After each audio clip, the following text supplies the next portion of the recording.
everyone, it's Fitz with the Postgame Walk Talk here at the T-Mobile Center. They're tearing everything down behind me, cleaning up the place after Kansas State mopped the floor with Nebraska. Pretty entertaining game. This brand of K-State basketball is something to behold. K-State takes care of Nebraska 71-56, and this is a Nebraska team that's been playing pretty good basketball. They pushed some top 10 teams, beat Creighton in recent games, but this game, after being close early, finally Keontae Johnson loosened up. You know, Coach Tang talked about it, Jerome Tang talked about it after the game, that some other guys had to hit some shots and then the defense could, you know, give Keontae a little bit more room. That's exactly what happened. Keontae Johnson had some friendly exchanges with Nebraska. Apparently Nebraska was one of his other options, and he had some connection there. Felt good about it, but ended up at Kansas State and ended up with 23 points and 11 rebounds, a beautiful double-double after a slow start. He was amazing, and as Fred Hoiberg said, he's a pro. He's going to play at the next level, no doubt about it. He looks casual at times, but he's got a lot of Michael Beasley in that might look casual, but the guy's going to light you up if you let him get rolling, and he got rolling. Nebraska's big, they're athletic. This is the best team Hoiberg's had, but it jumps out at me that Fred Hoiberg's been at Nebraska now, 4 years? And Jerome Tang has already put together a team that can do that to his Nebraska team. I mean, that's impressive. K-State was just much better. And what jumped out at me is the fact, this K-State team is fun offensively. They get up and down, they throw some lobs. They had 5 dunks in the first half. They play an open court game. They attack the rim. They can shoot some three-pointers, particularly, with Johnson and Marquise Noel. Naquan Tomlin hit a huge one as he was really big in this game. But this was about defense. They just absolutely locked down Nebraska, including Nebraska big man Derek Walker, who's from Kansas City. And this was a homecoming game for him. Held him to 7 points and just a few rebounds.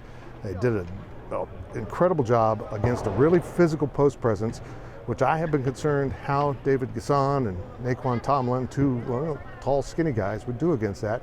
As Jerome Tang said, they might be skinny, but they are strong, and they showed it in this game. They really did a nice job.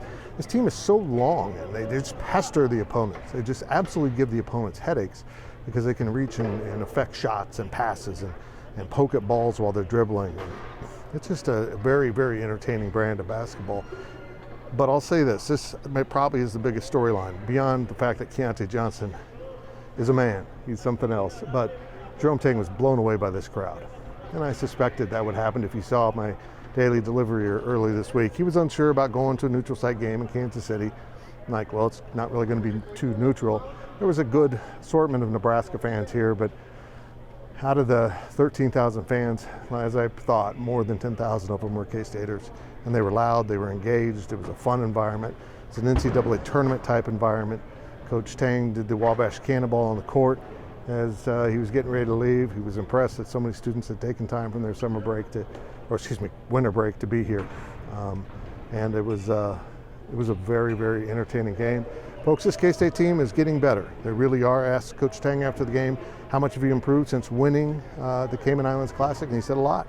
They're better since Butler, and he was eager to see what they would do against this team after what happened at Butler, and he credited a big part of the success to this game to the fans and how much they energized the team. But it's kind of a back and forth relationship. The fans might energize the team, but this team energizes fans. And I hope you can make it out to Bramlage Coliseum or on the road somewhere to see these Cats. They've got one more home game next week against Radford, a team that Jerome Tang said is pretty darn good. In fact, their head coach played a role in Keontae ending up at Kansas State. We'll have more on that later this week. So get out and watch the Cats. They're now 10-1. They've got the one more tune-up before hitting conference play. December 31st, a very good West Virginia team. Hugs has got them going again. Comes into open Big 12 play on Christmas Eve evening after the Cats football team plays in the Sugar Bowl that morning. So we will be there. Ryan Gilbert will be in Manhattan to cover basketball, as we got it all covered at GoPowercat.com. We appreciate you hanging out for all these daily deliveries of Walk and Talks, and make sure you go check out our special at GPC right now. Go click on that green join button. Our annual special right now is absolutely incredible. That's it for this walk and talk. So many guys played well.